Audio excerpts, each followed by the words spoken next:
할렐루야. 4월 29일 목요일 위로께 아침 묵상입니다. 오늘 이 아침에 우리에게 주시는 하나님의 말씀은 출애굽기 14장입니다. 1절에서 14절까지의 말씀입니다. 가만히 있을지니라 라는 제목으로 하나님의 말씀을 나누도록 하겠습니다.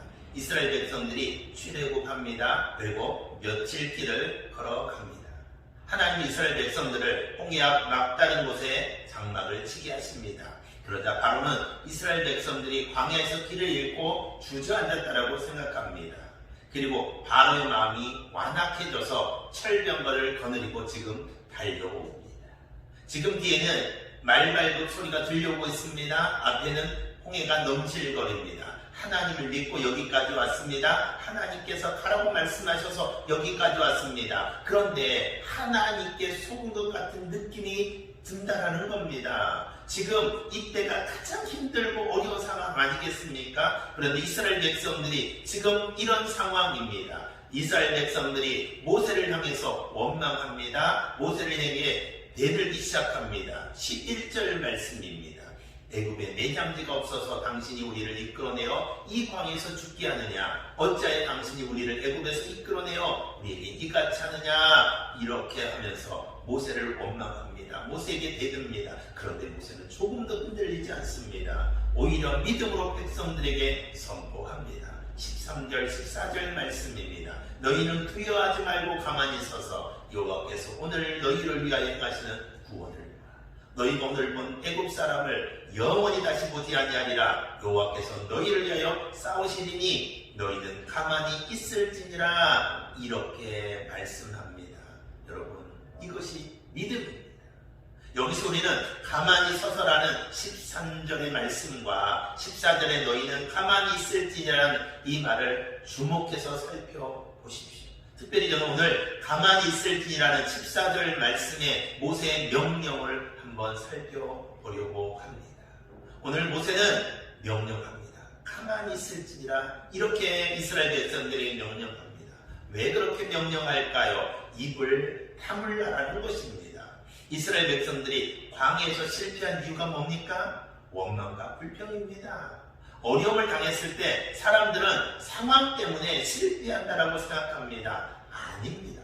말 때문에 실패하는 겁니다. 자신의 생각과 다른 상황이 벌어질 때 많은 사람들이 원망하고 불평합니다. 하지만 지혜로운 사람들은 위기의 순간에 말을 줄이는 것입니다.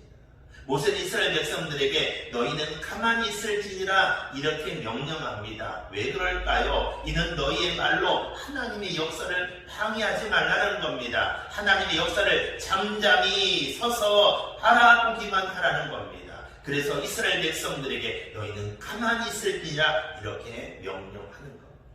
두 번째로 왜 이스라엘 백성들에게 모세는 가만히 있을지니라 이렇게 명령할까요? 하나님의 말씀에 두 번째로 귀를 기울이라는 것입니다. 본문 상황을 한번 여러분 상상만 해보십시오. 뒤에는 지금 말발굽 소리가 들려옵니다. 앞에는 홍해 바다가 넘실거리고 있습니다. 그런데 모세는 움직이지 말라고 합니다. 꼼짝하지 말라고 합니다. 가만히 서 있으라는 것입니다. 왜냐하면 하나님께서 말씀하시기 때문에 하나님의 말씀에 귀를 기울이라는 것입니다. 우리가 어려운 상황 속에 있을 때 우리는 입을 다물어야 합니다. 왜 우리가 입을 다물어야 할까요? 그 이유는 하나님의 음성을 듣기 위해서입니다. 중요한 것은 지금 우리의 상황이 얼마나 어려운 상황인가 이것이 중요하지 않아요. 하나님께서 말씀하시면 여러분 걱정할 필요가 없습니다. 광야에 있어도 괜찮습니다. 홍해 앞에 있어도 괜찮습니다. 애굽의 말발굽 소리가 들려와도 괜찮습니다. 광야에 있어도 여러분 살 길이 열립니다. 홍해 앞에 있어도 여러분 우리에게 살 길이 열리게 되어 있습니다. 가만히 있을지니라. 오늘도 이 모세의 명령은 하나님의 말씀을 들으라는 겁니다. 세 번째로 왜 모세는 가만히 있으라고 명령할까요? 우리를 대신해서 싸우시는 하나님을 바라보라는 것입니다. 그냥 버티만 내라는 것이 아닙니다. 하나님을 바라보라는 겁니다. 본문 14절 말씀에 여호와께서 너희를 위하여 싸우시리니 이렇게 기록하고 있습니다. 먼저 우리가 확인해야 될 것이 누구와 누구의 싸움인가라는 것을 여러분 살피셔야 돼요. 우리가 직접 싸워야 할 것인가? 아니면 하나님이 싸우셔야 하는 것인가를 확인하세요.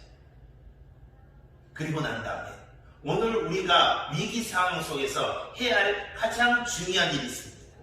하나님이 일하신 것을 바라보는 것.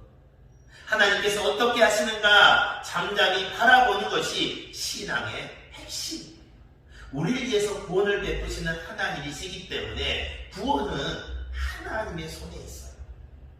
우리의 생명이 애굽의 바로의 손에 달려있지 않다라는 겁니다. 넘칠거리는 홍해 우리의 생명이 달려있지 않아요. 하나님의 손에 있음을 기억하십시오. 아무리 극한 상황이 와도 하나님의 허락 없이는 우리에게 아무런 일이 일어나지 않습니다. 저는 우리 귀한 믿음의 백성들에게 이런 영적인 배짱이 있기를 축복합니다. 오늘도 여호와 니시 하나님을 믿고 나아가는 귀한 한 날 되시기를 주의 이름으로 축복합니다. 할렐루야. 아멘. 오늘도 역사와 기적이 일어납니다. 아멘. 기도하겠습니다. 하나님 아버지 감사합니다. 오늘도 하루를 허락해 주시고 또 살아갈 수 있도록 은혜 베풀어 주심에 감사합니다. 하나님, 오늘 우리가 당한 문제보다 하나님이 더 크신 분임을 오늘도 믿습니다. 지금 우리 상황이 뒤에는 말발굽 소리가 들려오는 상황입니다. 앞에는 홍해가 가로막혀 있는 상황입니다. 하지만 오늘도 우리를 사랑하시는 하나님으로 말미암아 넉넉하게 이기고 나아가는 귀한 한 날 되게 하여 주시옵소서. 예수님의 이름으로 축복하며 기도합니다. 아멘.